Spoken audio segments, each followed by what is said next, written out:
Radio Iteme ni kuwa 16 z'ukwezi kwa gatandatu mwaka 2022. Ikiganiro n'uyu munsi muri kumwe nanjye Turishimye Jean Paul. Muri kiganiro nko bisanzwe ndagira ngo ikiganiro cyacu rero tugitangirire kuri situation sécuritaire cyangwa se umutekano mu karere, aho tugiye kurebera hamwe zira ntambara leta y'u Rwanda ikomeje gushora mu gihugu cya Kongo muri Nord Kivu, ndetse bamwe bakatubwira ko atari muri Nord gusa, mu minsi mike iri buze gufata n'ibindi bice byo ku mupaka byangwa byegeranye n'umupaka w'u Rwanda.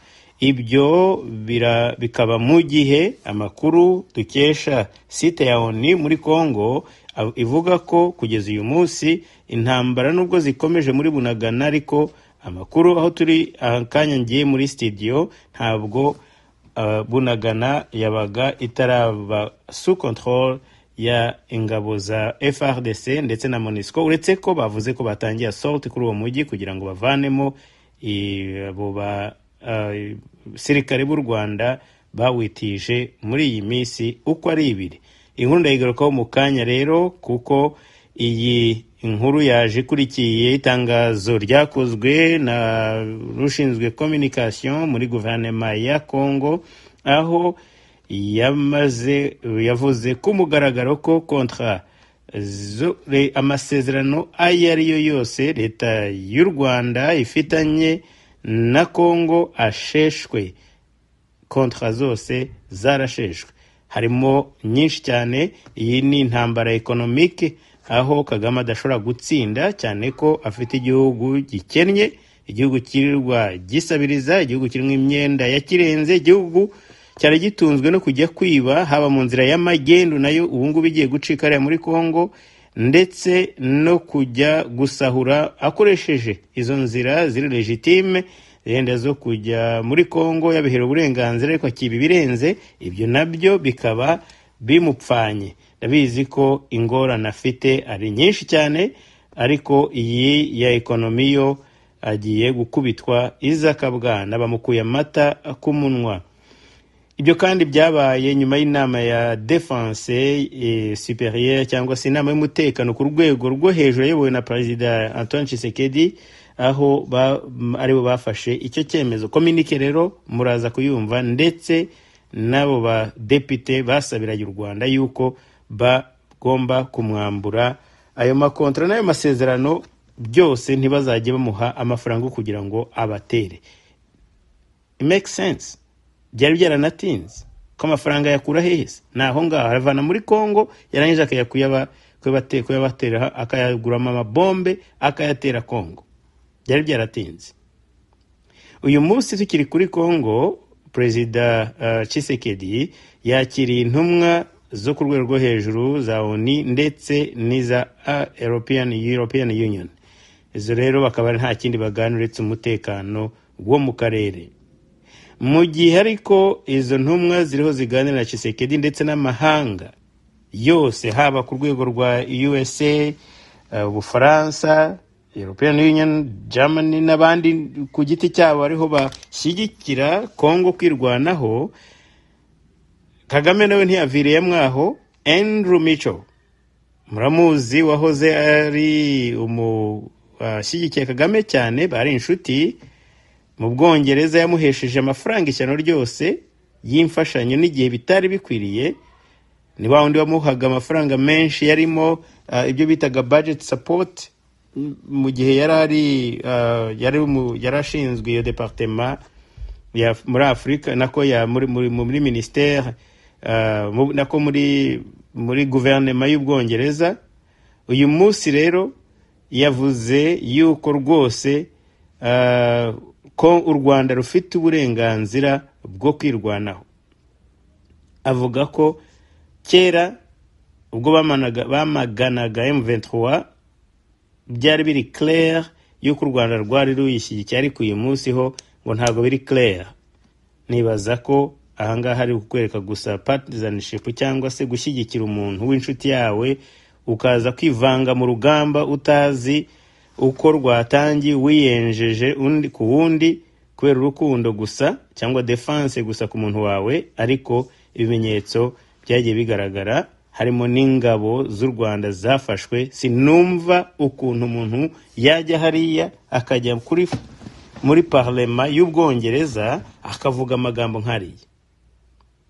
Ibyo kandi biraba mu gihe iriya dili ya haramu, impunzi, ndabyita dili ya haramu kuko ni igisebo, ni muvumo, ndetse kizanaviramo muvumo leta y'u Rwanda kwemera ziriya mpunzi zije kwishakira ubuzima, wowe ukaba wa wundi uje kuzicaraho, uzicara ku mutwe ushaka kubuza avenir zabo. Uyu ubikora yabaye impunzi muri Uganda, ntabwo yibaza ngo avuga ati harya jewe ubu iyo Museveni ndetse na Baobote bamusubiza bakavuga bati ntabwo dushaka kuba mu Rwanda, tugiye kukohereza, tugiye kugushakira nka Madagascar cyangwa ikindi gihugu nka Somalia, ugende abari ujya gushakira ubuzima. Ariko muri ibyo bihugu byose nta na kimwe gifite reputation nk'iy'u Rwanda. Nawe ihitiremo igihugu wishakira, uvuga uti Kagame ageze hariya na Rwigema n'abandi bose bari bahungiye Bugande, barabwira ati no, aha mwaje gushakira amakiriro n'ubuhungiro, reka tubohereze yenda muri zone irimo intambara, irimo umutekano muke, aho yenda bashobora kuba barya n'abantu. Kuko niko u Rwanda rumeze, rurya bene igihugu nkanswe abanyamahanga. Bakamubwira ati reka tumusubize, yari kubyifata mwate. Ubwo yumva koko ibyo bintu, nubwo waba ukeneye amafaranga ku rwego rungana gute, ibyo bintu birakwiriye. Reka ibi rero tuze kubigarukaho mu kanya. Ariko mbere yuko mbigarukaho, General Muhoozi, muziko namukoze ikiganiro ejo bundi nyuma yaho inteko yo muri Congo imwamaganye bivuye nyuma, atweeting inkuru zikurikiranye ati my brother Tshisekedi, ati Museveni yantumye ibintu bitandukanye, ikibazo twagikemura, ngabo ndazihagaritse, magambo arahuragura. Ariko uyu munsi nabonye amaze amasaha 15, nagiye muri studio amaze amasaha 15 tutarongera kumwumva. Ntacyo bidutwaye, Muhoozi acecetse, ntabwo tuzamukumbura kuri Twitter, ariko ikibazo nuko atari ubwa mbere, azongera agarukane za anko. Kandi ubwo yavugaga ko ahagaritse ingabo ngo ko zimuvinga muri operation Shujaa, nabyo naje gusanga ari ikinyoma, kuko Museveni at the same time yarimo abwira Air Force ko igomba gukaza umurego mu kurasa adui muri Shujaa, muri operation Shujaa. Ibyo kandi bikaba biba abantu benshi bibaza impamvu ngo Uganda batayikondana nkuko bakondana u Rwanda. Barabikoze, ariko ntabwo babikoze kubera bakoze bagiye gutera igihugu cyabo, ahubwo babikoze kubera amagambo ya General Muhoozi. Reka rero ikiganiro cyacu kigaruke mu idonido mu kanya, naho mu kanya nyine.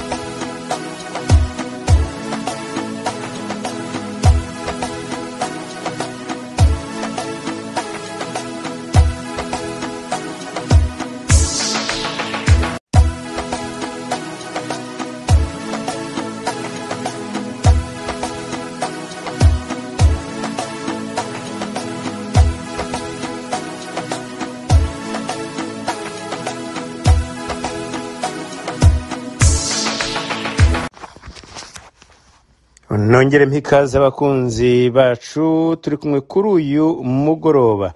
Nkuko rero nayimaze kubabwira kubijyanye na situation y'Ibunagana kugeza uyu munsi, nk'amakuru dukesha site ya ONU nuko imirwano iracyakomeje. Ntabwo baravuga, bavuze ko leta ya Kongo yavuze ko iri buze gukora itangazo nyuma yaho, ariko ntabwo irarikora. Ibi rero bishobora kuvamo n'izindi nkomere, bishobora kuvamo ibindi bimenyetso, bishobora kuvamo abandi bapfuye b'u Rwanda bagaragara ku buryo ikinyoma kidashobora kwihisha. Nahoze ntekereza, ndabizi ko abantu benshi munkurikira mwese mwagiye mwumva indagu za Magayane, za Nyirabiyoro n'ibintu byose byagiye mu muco wacu, ko abanyarwanda bararaguza, baravuga, barajya kubaza, bakajya n'ibwami, ariko ntabwo ari nabo gusa, no ku Mana, ku iyobokamana nabo niko babigenzaga. Bajyaga guhanuza bagashaka kubaza bati mutubwire insinzi iri hehe, ariko ubwo ndavuga ku mujyi Kinyarwanda, ariko no mu bami ba kera abahanuzi bajya kugisha inama, yenda babitaga andi mazina, ntihabitaga abapfumu, ntihabitaga abaraguzi, ariko cyangwa imandwa n'ibindi, ariko babaga nabo bafite abantu bakora nk'ibyo abapfumu bakora. Reka ngaruke rero ko muri Magayane cyangwa se mupfumu Magayane hari ibintu kenshi bajya bavuga bati ihene 7 zizabyara zikanga konsa. Izo hene nzazigarukaho mu biganiro byacu biri imbere, ariko birebye ndabona koko biriho bishyira muri ubwo buhanuzi. Uramutse koko ukoze wemeye ko biriya bintu bishobora kuba bifite connection, ariko se niba umuntu yarakubwiye ati iki giti kizuma kikuma imbere ya gereza, akavuga ibya Jida, akavuga ibya bande n'abande, byose bikaba byaragiye bigira isano, nta mpamvu yo ko twakuramo bimwe tukabyemera ibindi ntitubyemere. Ariko nahoze gusa mbivuze gusa mbisangiza abakunzi b'ibiganiro byanjye gusa, ko ni ibintu nanjye ubwanjye natekereje, ndavuga ntariko finalement Magayane ashobora kuba yari umuntu ufite ubutumwa. Sinzi impamvu leta yari ihari ahubwo itamubungabunze ngo ivuge ati uyu muntu twajya tumugisha inama. Ariko nabyo ntabwo wavuga ko ari ubwa mbere, kuko na kera numvaga ko ngo habaga abategetsi bicaga abahanuzi. Impamvu mvuga ibi bintu kandi buze kugaruka kuri ibi ni sinye zose zigenda zigira, haba intambara zo muri Kongo, haba izo hene zigira, kandi urabona ko nyirabayazana yarazikururiye. Ubu nta nashwa yindi, nabivuze ubushize kandi nagira bisubiramo, ubu yaba anafite n'inzira yo kubisubiza inyuma ntayagifite. Noneho ubu ngubu ntabwo ari uri kuri offensive, ubu ari kuri defensive. Bya bindi byo kuvuga ngo ni uguterwa, no, ntabwo ngo ni ugutera, reka ubu ngubu byararangiye. Ntabwo agifite n'iriya shwa yo kuba ari kuri, yo kuvuga ngo ngiye ngo ndajya kuri offensive nzahitamo icyo gukora. Reka nibahagira icyo batubwira ndanjye ndaza kugitangaza, ariko reka mwumve uyu mudepite usa naho nawe wemfluenshije igitekerezo cyo gukupa amakontra na leta y'u Rwanda. Ubu ni umudepite wo muri Kongo. Kagame est devenu le président rwandais, pour ne pas citer son nom, il est devenu très gourmand. Parce que ce pays lui a presque tout donné. En 2019, fin 2019, retenez président, fin 2019, notre armée a mené des opérations conjointes avec le RDF pour traquer un commandant des FDLR au Nord Kivu. Il a été tué avec 5 personnes de son équipe. Nous avons signé des accords. Un collègue député a demandé au ministre des Mines de venir nous expliquer le contenu de cet accord. On a accordé à une société rwandaise les mines de la Sakima. La Sakima, c'est tout le Kivu. C'est de Maniema, Sud Kivu et Nord Kivu. Commençons par nous retirer de cet accord.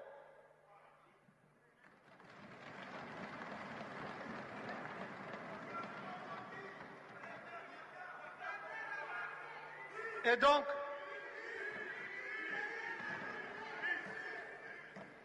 honorable Président, parce que nous parlons des sanctions économiques, nous avons signé de bonne foi, parce que nous voulons la paix. Nous avons signé des accords avec les pays voisins. Qu'on se retire de ces accords. Nous avons signé des accords avec le Rwanda sur la Sakima, sur le traitement et la transformation des minéraux au Rwanda. Le Rwanda a installé une raffinerie à Kigali. Là. Ils n'ont pas de l'or. C'est pour traiter nos minéraux. Nous l'avons fait de bonne foi pour la paix. S'ils ne sont pas de bonne foi, alors une usine de raffinerie coûte 5 millions, honorable président. 5 millions de dollars. Je ne vais pas vous dire combien d'argent nous gaspillons ici dans les tralala. 5 millions. Et nous allons ici crier tous les jours, on nous fait la guerre, alors que nous alimentons nous-mêmes les gens qui nous fassent la guerre.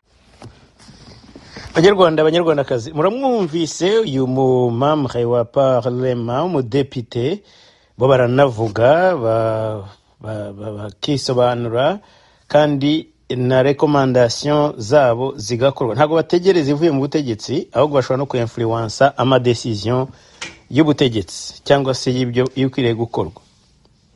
Uyu mudepite aravuze ati Kagame ni igisambo yabaye igisambo kwamuhaye byose tunamwira gukora za operation ziri joint tukaya ingabo zacu zigakora operation twica abanyarwanda bakorera operation cyangwa se bavuga ko barwanya ubutegetsi bari muri Kongo turi kumwe dusinya n'amasezerano na societe y'u Rwanda yo kugira ngo izajye ikora ibintu by'ubucukuzi y'amabuye y'agaciro yitwa ngo na Sakima avuga ati ni Kivu, Maniema, Sud Kivu, societe minière. Kandi murabizi mwebwe nk'abanyarwanda ko ibyo bikorwa na Crystal Ventures. Ntabwo ari ukuvuga ngo ni ya societe y'u Rwanda, hari undi munyarwanda ubyungukiramo twe turashonje. Ati Rwanda rwakoze raffinerie ahantu bese batunganyiriza zahabu kandi nta zahabu bafite kubera ko bakora ibya bayikura hangahi iwacu muri Kongo. Ariko ibyo twabyemeye kubera gushaka amahoro. Ariko abiye igisambo ibyo byose arabyirengagije. Abanyarwanda ntago bafitemo inyungu ni Kagame n'abandi nabo ngabo yenda ba Andrew Micho batangiye kumuvugira nibo bantu bashobora kuba ari ba beneficiaries bungukira muri iriya masezerano. So ubu bayakupye iyo masezerano yose. Reka mwumve umuvugizi wa guverinoma uko yabivuze nyuma gatoya y'aho abadepite yaramaze gukora speech nk'iyingiyi. Communiqué officiel. Le président de la République, chef de l'État et commandant suprême de forces armées de la République démocratique du Congo et de la police nationale congolaise, Son Excellence M. Félix Antoine Tshisekedi Tshilombo, a présidé ce mercredi 15 juin 2022 à la Cité de l'Union africaine à Kinshasa une réunion extraordinaire du Conseil supérieur de la défense, élargie aux présidents de 2 chambres du Parlement et aux responsables des services de sécurité. La situation sécuritaire à l'est de notre pays, particulièrement dans les territoires de Rutshuru, marqués par l'occupation et les pillages de la cité de Bunagana par le Rwanda, sous couvert des terroristes du M23, était au centre de cette réunion. Cet acte constitue une énième agression et une violation délibérée de l'intégrité territoriale de la République démocratique du Congo. Cette attitude belliqueuse du Rwanda procède d'une stratégie annoncée et programmée de troubler une nouvelle fois la paix et perturber la quiétude de nos paisibles et innocentes populations. La République démocratique du Congo est déterminée à défendre chaque centimètre carré de son territoire. Tirant les conséquences de cette situation et consécutivement à la réunion du 27 mai 2022, le Conseil supérieur de la défense a pris des mesures suivantes. 1. L'exigence faite au Rwanda de procéder au retrait immédiat de ses troupes sous couvert du groupe terroriste M23 du sol congolais. 2. La demande formulée au gouvernement de la République démocratique du Congo de suspendre tous les protocoles d'accord, accords et conventions conclus avec le Rwanda. Par ailleurs, le Conseil supérieur de la défense salue les efforts de paix et de médiation engagés par le président João Lourenço de la République d'Angola dans le cadre de la conférence internationale sur la région de Grand Lac CIRGL et le président Uhuru Kenyatta de la République du Kenya dans le cadre de la communauté de l'Afrique de l'Est. Le Conseil supérieur de la défense a également salué la forte mobilisation patriotique de la population congolaise pour le soutien indéfectible à nos forces de défense et de sécurité. Il a en outre chargé les vice-premiers ministres, ministres de l'Intérieur, Sécurité, Décentralisation et Affaires coutumières et le commissaire général de la police nationale congolaise à prendre toutes les dispositions requises pour éviter la stigmatisation, la chasse à l'homme et tout autre acte de nature à troubler l'ordre public, l'unité et la cohésion nationale durant cette période. Le Conseil supérieur de la défense a réaffirmé la volonté de la République démocratique du Congo de poursuivre le processus de paix de Nairobi en cours pour la pacification de l'Est du pays et de toute la sous-région. Le Conseil supérieur de la défense a demandé au gouvernement d'assurer une prise en charge immédiate de la population congolaise en détresse, victime de ces actes de barbarie et des terrorismes qui ne resteront pas impunis. Enfin, le Conseil supérieur de la défense a encouragé le gouvernement de mettre davantage des moyens nécessaires à la disposition des forces de défense et de sécurité pour assurer la défense et l'intégrité du territoire national. Fait à Kinshasa le 15 juin 2022. Je vous remercie.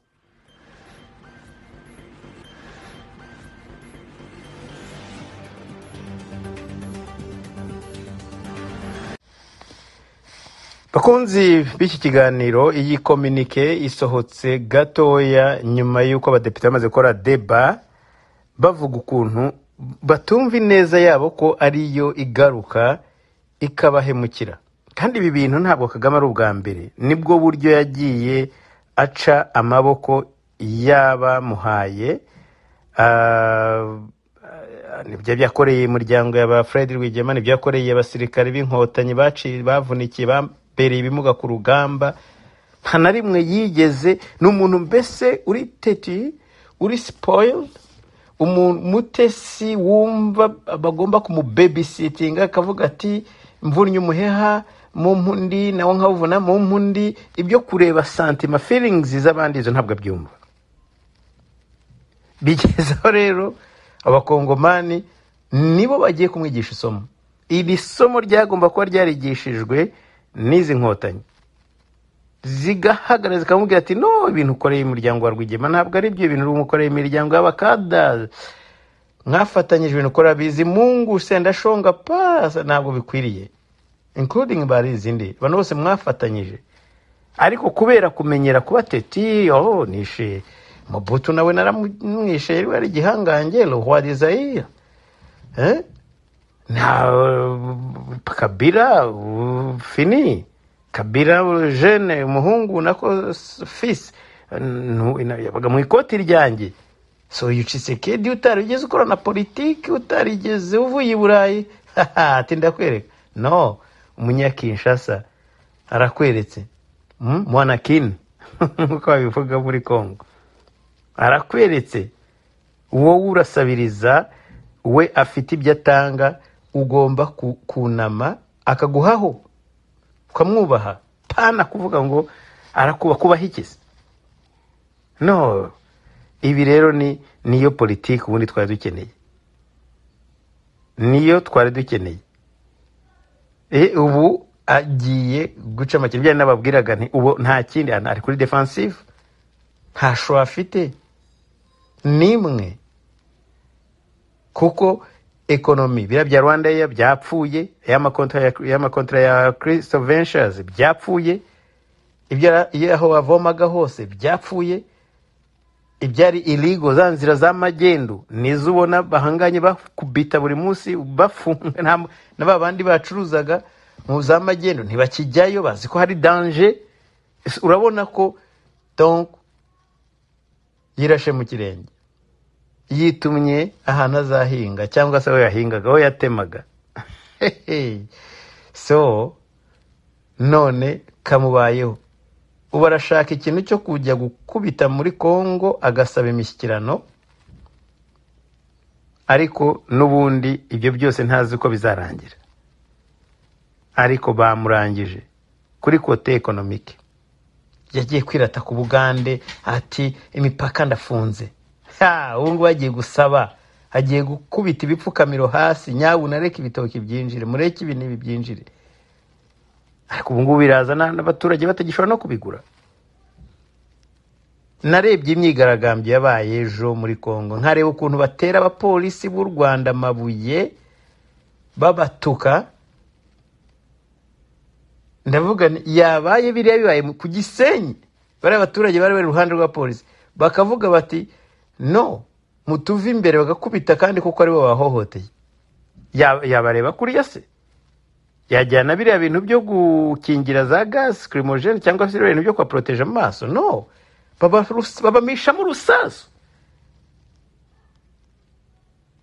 Ubu rero reka bicare bumve, bakaye abanzi, musubire inyuma murebe Burundi, Congo, Uganda. Ndabizi ko ari bavuga ngo Tanzania no sibyo, naho ni kimwe, la même chose na Tanzania. Gusugisha kuya ko Kagame ya surviving gute? Bose bagiye kumureba, agiye kujya ahamagara kuri telefone banjye kumwitaba. None ba Mico, Andrew Mico ne batangiye kumuvugira, barebe ko yenda hari akantu bamukorera kamuvana mwisone. Ibyo nyine byo kumubura bayatabaje, uragira ngo babyagenze gute? Iyo umva Mico avuga ngo ubu nta bimenyetso bihagije bihari, ngo si nk'ibya mbere, ngo mbere byari bihari. No, ubu birahari, bafashe n'abasirikare ba transitiona muri Angola, bafite ibimenyetso biri simusiga, biri tangible.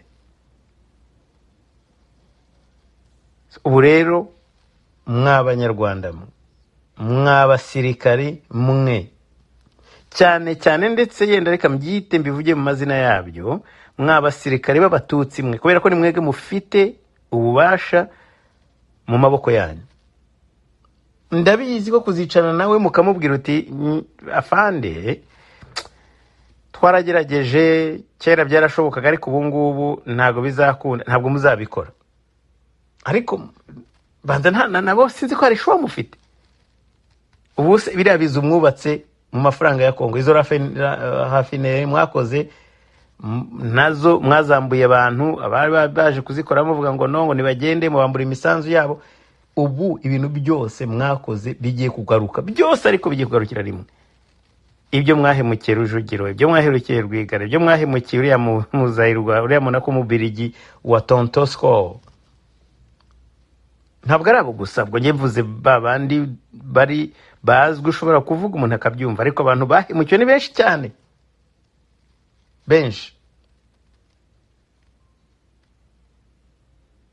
Ubu rero nibwo bigiye kugaruka, akavuga ati nakabaye ndeba iruhande nanjye, nkavuga nti nyabu na Rujugiro guriza FPR nibura miliyoni y'amadolari. None ubu ntacyo bashobora gukora. Na bariya bacuruzi bariya nibo bagiye kujyamo, banki bagiye kuzisahura. Ufite konte nashaka atangire akuremo amafaranga ye nona, cyangwa se atangire yibikeho ku mufuka, kuko hari igihe bigiye kugera aho uzajya muri banki bakubwira ati amafaranga twagize ibibazo tekinike, kuko nzi neza ko nta mafaranga ari bubone. Kandi uretse n'ibyo n'ibihano bigiye kumufatirwa, so bajya bingana gute? Senateri Bob Menendez ukuriye komisiyo y'ububanyi n'amahanga muri Sena, uretse president, ubundi rundi rwego ruyobora rukora ibintu byitwa treaties muri Etats-Unis ni Sena, yakondanye iyi myitwarire y'u Rwanda. President Biden we urabizi ko ntabwo nabwo nibaza ko ubu ari umuntu yajya guteta. Numvise cyakora ngo Kagame yahamagaye ngo kwa Trudeau, cyo ashakaga sinkizi, apostinga ati uyu munsi navuganye na Trudeau. Trudeau sasa yakuvuga ibintu binyuranyije n'ibyo Amerika na polisi za Amerika. Ntabwo ashobora gufata position itandukanye, vice versa. Bose baragendana, bose bari kumwe. No, abantu barashaka agapande kuri Kongo ariko ntawe ushaka agapande ku Rwanda. Nawe n'agaciro wigeze kugira gakeya, dore naho wagakuye. Amena agaciro karenze akabandi. Yes, igihe cya genocide, guhagarika genocide, wigeze kugira free ride. Wigeze kugira free ride y'akanya gato yugenda imyaka. Nawe ubigeraho usanga kitari kinyoma, udashobora kugurisha imyaka yose. Utangira gukoresha mushicyo bwo yarashinzwe communication, contrat turazifite na Worth na mwagiranye na lobbying firm ya nako ya Wortham. Ahanga muri Massachusetts muvuga ati muvanemo genocide mu magambo mushyira muri za New York Times, za Boston Globe na Washington Post. Mugende mwongera ukuntu ngo ari remarkable recovery. None ubu rero kababaye nta kintu muzongera kuvuga. Umukongomani ati bantu bafite raffinerie ya or nta oro bagira. Turabizi, tuzi nicyo bazikoreye, twabahaye amakontra. Barakupye, nukuvuga ngo ibyuma bagiye gushaka ko bagurisha kuri make, bagiye kubishyira kuri sale. Ntabwo mvuga sale kugurisha, sale ya yindi bavuga bati niba cyaguraga 100% turakigurisha 20% cy'agaciro kacyo, ko nta kindi bizakora. Bagiye kubihambira babipakire ku mugongo babyirukankane. Banyarwanda, banyarwandakazi, Imana yumva amasengesho yanyu, mukomeze musenge abasenga.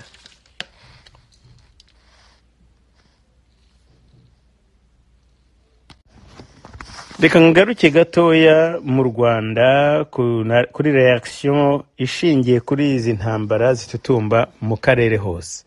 Abanyarwanda banyandikira barambwira ati aha inzara yari itumaze, ntawe gishobora kugura ibintu, none haje icyoba.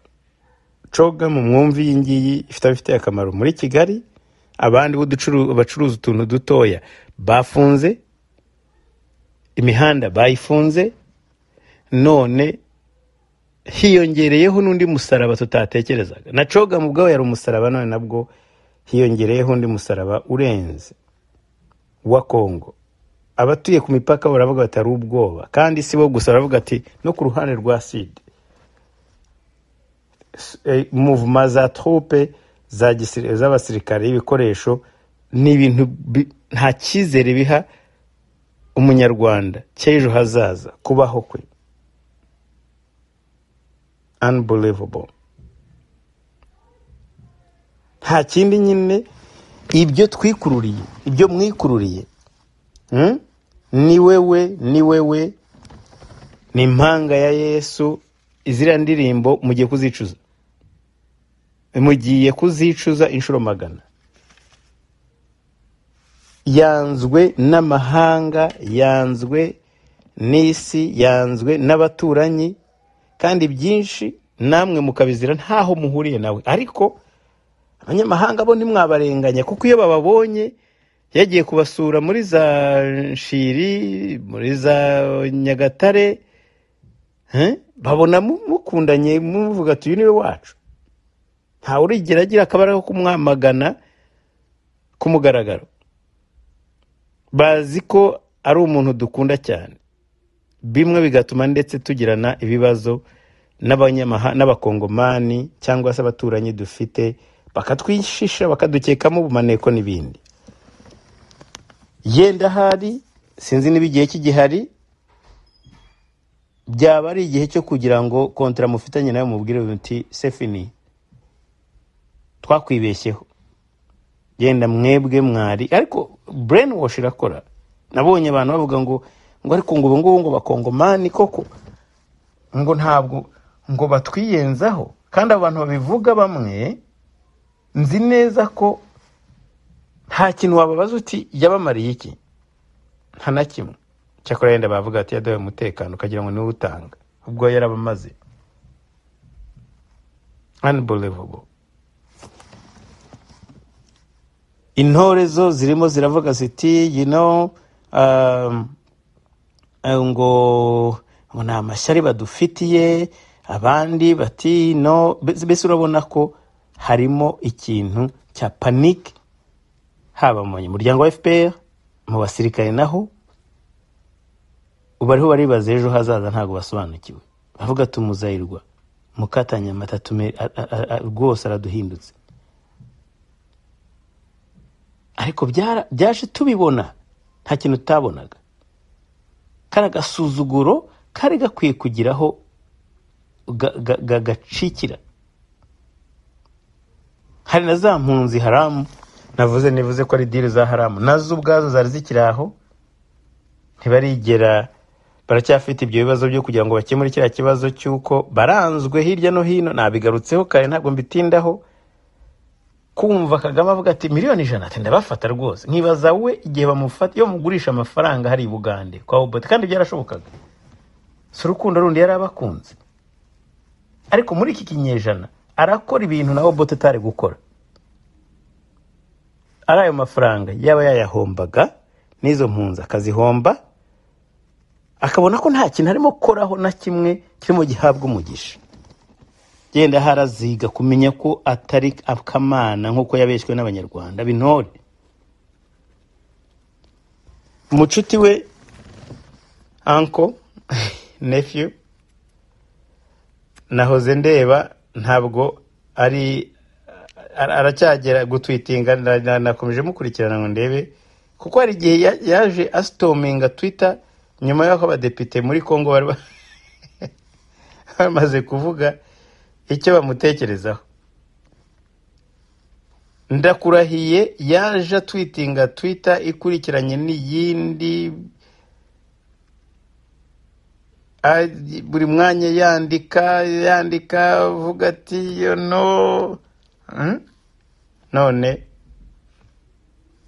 amaze amasaha 15 anako 16 atongera gutwitinga. Aheruka bwe abundi yavugaga ngo President Museveni arambwiye ngo troops zose ngo ntizi moving. Hari yenda ubungu nibwo agiye kubona ko adafite power yo gukora ibintu byose nkuko abyifuza.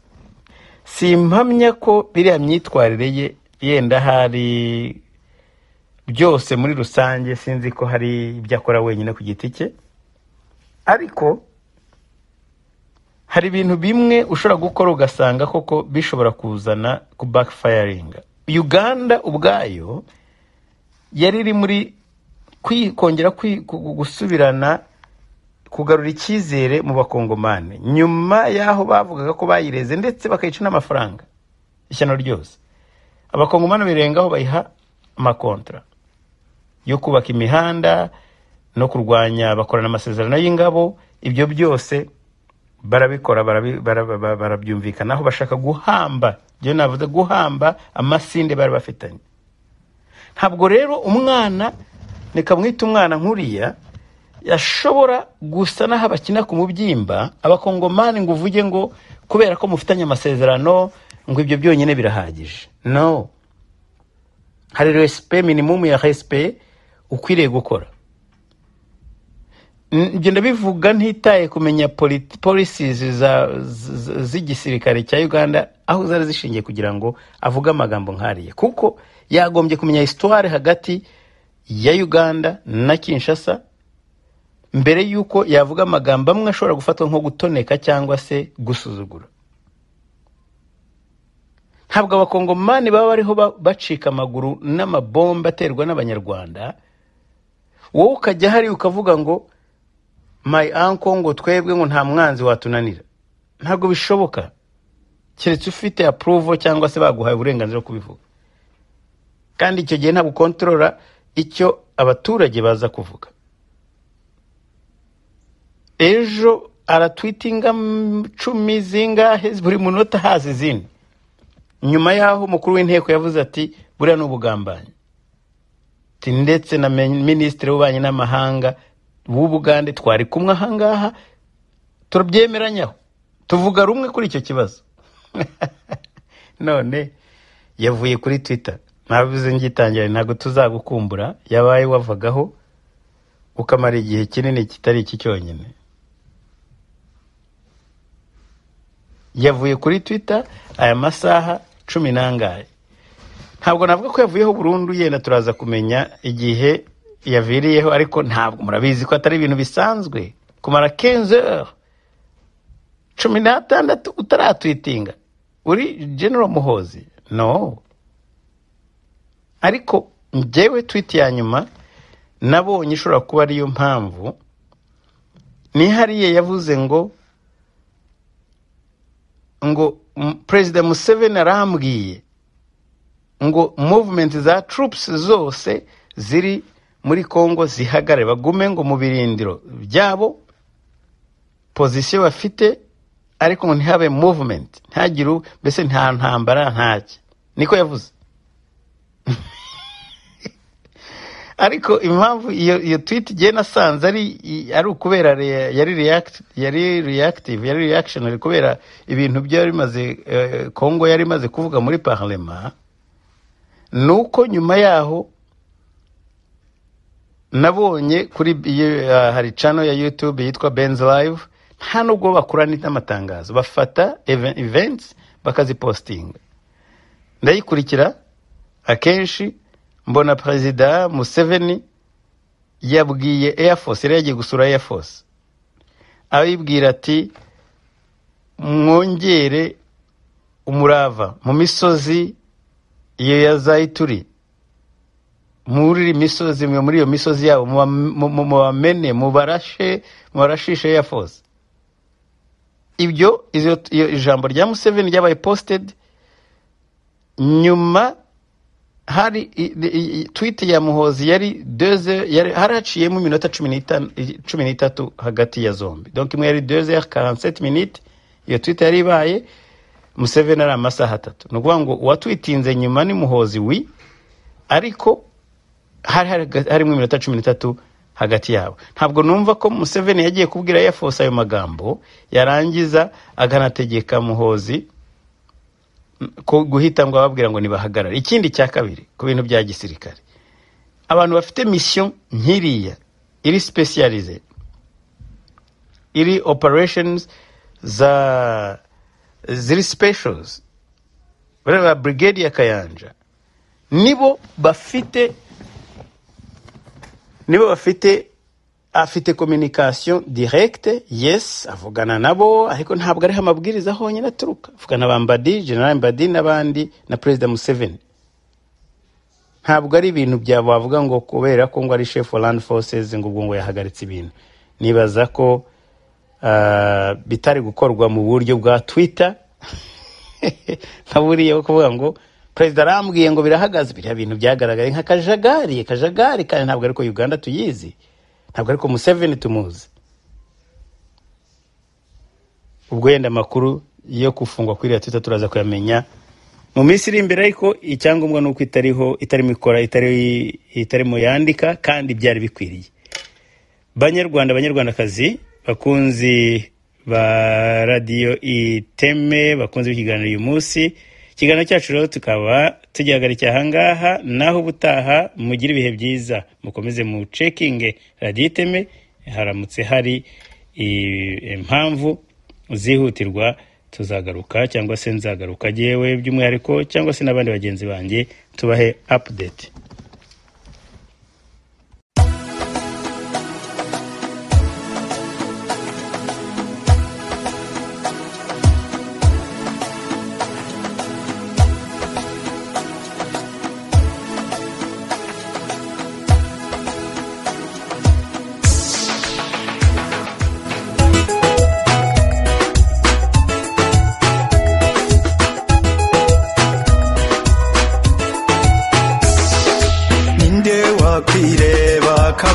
Kamara ninde wakwirengagiza abo bangana, ninde ubona amahari hari inzira nyayo.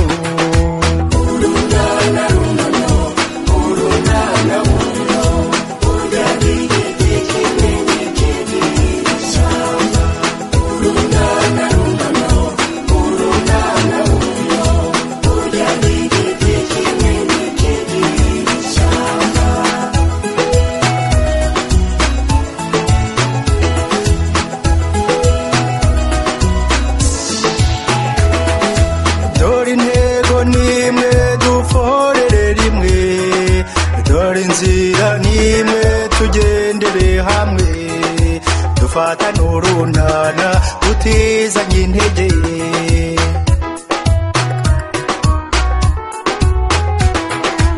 abagiye inama Imana irabasanga dufatane urunana bizaba umurage abacuruza amoko bayaburira isoko urunana rungano urunana rungano urya n'igiti kinini cy'ishyamba urunana rungano urunana rungano urya n'igiti kinini cy'ishyamba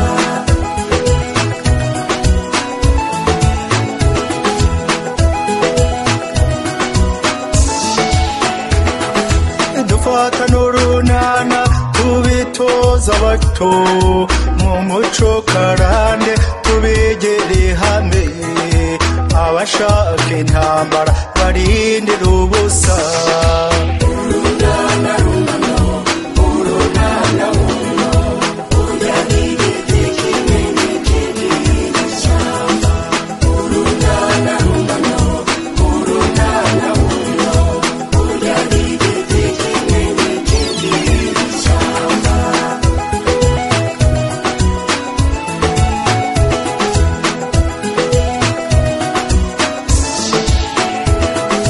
dufata umugambi tubwizanye ukuri twandika amateka azira ubuhemu tureka amateko tweme kuba umwe